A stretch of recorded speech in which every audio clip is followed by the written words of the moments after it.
We're talking about inspections, and a question that I get asked a lot is, what can I have inspected? Well, that can be an open can of worms.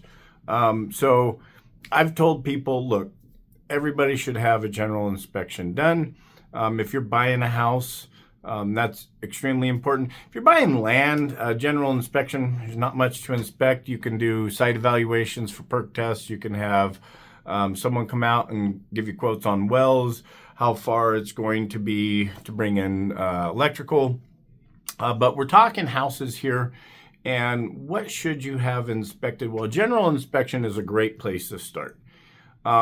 The above and beyond the in North Idaho here, the general inspectors sometimes will perform sewer scopes, which checks the sewer line, especially on older homes, out to the sewer line in the street.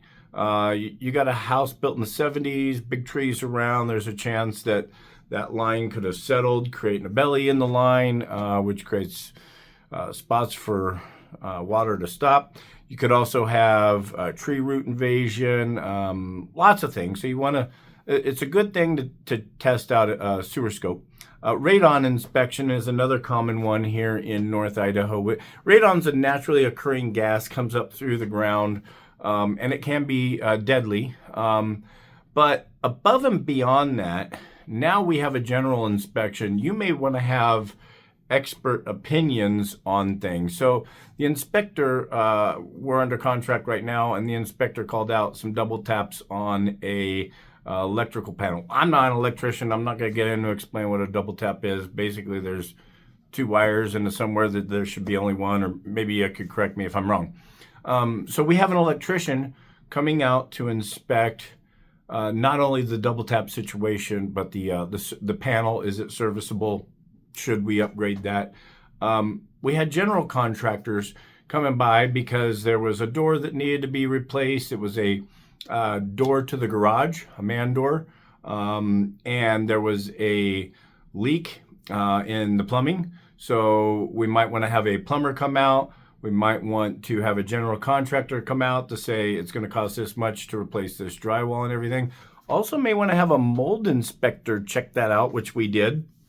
Because if water's been sitting in an area for a while and there's been no air movement, there's a good chance that you got mold. This particular house also had mold in the attic, so they already had mold remediation set up for that by a qualified specialist here in the area. Beyond that, now you may want to have someone come out, and I mentioned plumbing. You may want to have someone come out and take a look at the chimney, because in our case, we've got two chimneys. One of them's missing a rain cap. We know that, so they're actually going to come out. Some of the bricks were deteriorating.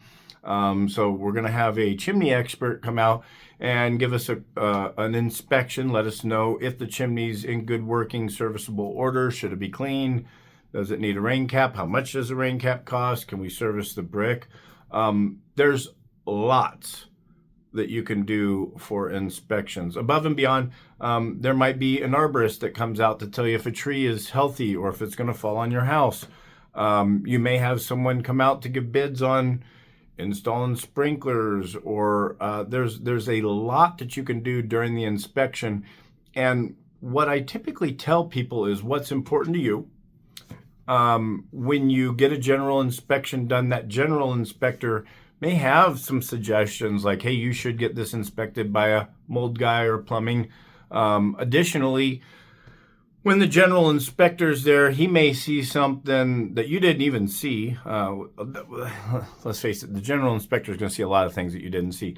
But he may have suggestions for someone to come out and give you bids to regrade the house. If the ground looks like it's sloping into the house and water could be an issue.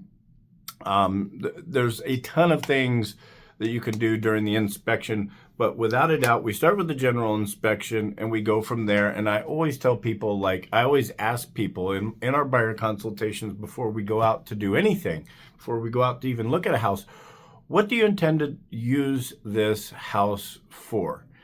And if it's just living in it, fantastic, that's great.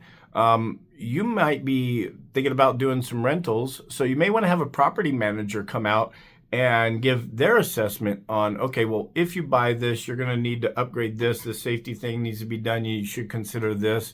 So there's lots of opportunities for inspections. The key is get an inspection. Have the inspections done during your due diligence, because you lose that leverage, that's it. You're not going to be able to go back.